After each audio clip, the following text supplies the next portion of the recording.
Hey guys, GoJet851 here with a response slash shout out for Gamera Fighter404. He asked a question the other day ago.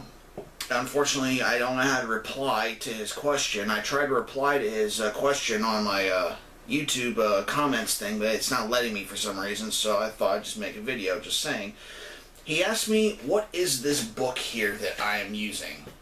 Well, to let you know, and to let everyone else know, this is called the Godzilla Compendium.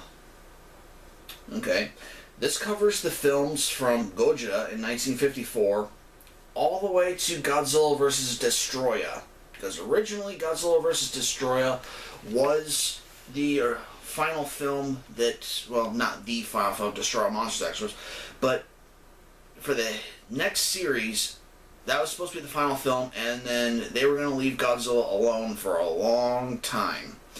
And they actually sold the rights through the likenesses to TriStar Studios to make their film in '98, but we'll get into that another time. What is this book completely? Well, it goes into the movies, you know, little questions to open up. Then we have, here is the bio, oh, sorry, my drink's here. The thing for the first film, Gojira. It has the Japanese title, the translation, the amount of time that's in it, the characters, their character names, and the actors' names as well, the US release. And it gives you a synopsis of the films. Well, in this version, it only gives a synopsis of the US version. They kind of touch a little bit on the Japanese version, but mainly this is the US version that they're talking about. Because in the 90s, they did have a thing about getting the Japanese version of Godzilla films here in the US. It was mainly just the US dub versions, which is not a problem. It's just, you know, the Japanese versions did have a little more to them. And, there's that. And it goes all the way to, oh, here's a cool thing. Little size comparison chart of Godzilla and several of his enemies and friends. Art Adams, I love this guy. He does excellent artwork. Look him up. He's done great work for Godzilla and the Dark Horse comic series. Also, the drawings here. Guy is awesome. Okay, speaking of those, here are pictures from the Dark Horse comics that he's worked on and drawn for. Just beautiful. They released actually these 2 volumes of Godzilla comics from Dark Horse. I have both of them, and they're awesome. Look them up. The Dark Horse Godzilla comics.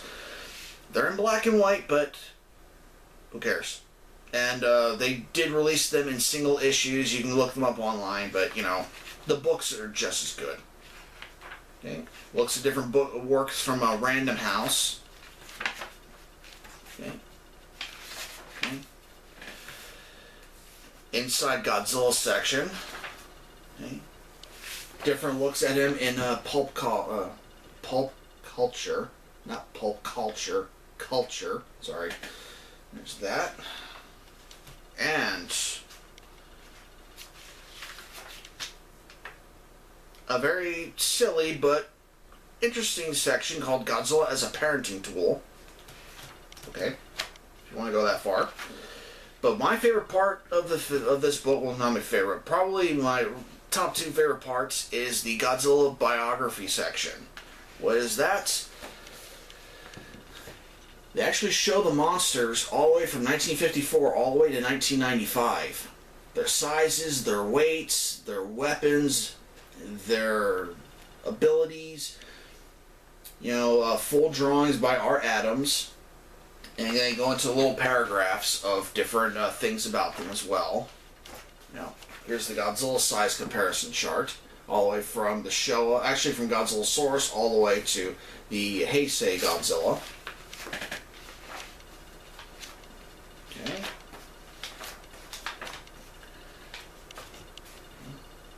Then they go to the Godzilla filmography table, you know, release dates, and, you know, for here and the U.S., you know, stuff like that. So, I've had this book since I was in 1997, I think this came out. I got it when it first came out, and I've held on to it. It's a little beat up, but I love this book. No way is this going anywhere. Unfortunately, online, if you're looking to pay for this book, yeah, I think it's the last time I saw it was over $100. You know, maybe you can find something on eBay, but yep, that's the book I'm using.